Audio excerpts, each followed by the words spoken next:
Hey, what's going on, everyone? I am back once again with another A Nightmare on Elm Street review, and today I'm going to be reviewing A Nightmare on Elm Street 5 The Dream Child.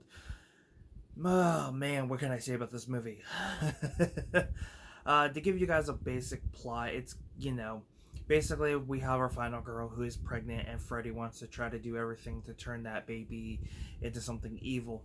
I'm not going to give too much detail on it because, to be quite honest, it is one of the lamest movies I have watched, and the story is absolutely terrible. It's just like any other film, Freddy wreaks havoc on these victims, but there's also this victim with the child, and Freddy's doing everything he can to either possess it or turn it into something he is and things like that. So it's kind of weird in some way.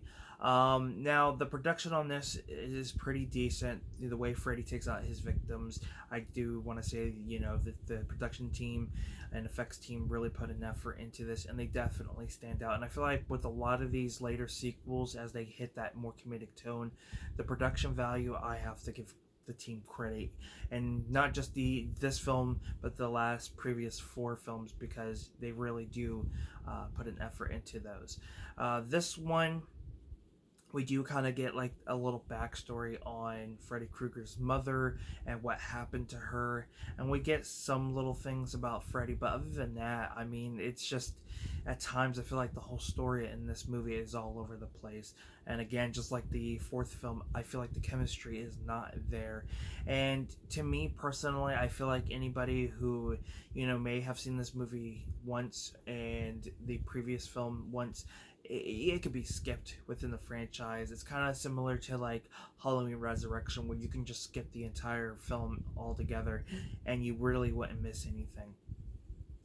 But yeah, I really wish I could say more about this film.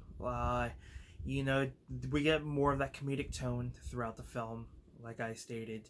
And the one thing I will state, other than the production value of this and some of the effects, I do like the little backstory on Freddy's mother. I do feel like, there could have been just a little bit more with Freddy's mom's, backstory and things like that. But nonetheless, I do feel like the whole story with that and Freddy Krueger could work as a complete TV series or a movie alone, which would, I think, personally would be cool. But yeah, this one, I just wish I could say more. I did not really care too much for this one, and I've seen this movie way too many times, and to this day my thoughts have still not changed. This movie's pretty boring. It really is. It has its moments, but that's it. I mean, and like I said, the chemistry, I feel like, between everybody is just not there. I don't feel like it has the heart like the first three films in the franchise had, and at times it just feels like an overall mess. So, but that's kind of my thoughts. Let me know what your thoughts are on A Nightmare on Elm Street 5 The Dream Child. Would love to hear your opinion. But with that being said, that is my review and thoughts on A Nightmare on Elm Street Part 5 The Dream Child. I am Film Talk with Mikey, and until next time, guys, we'll talk films. Peace.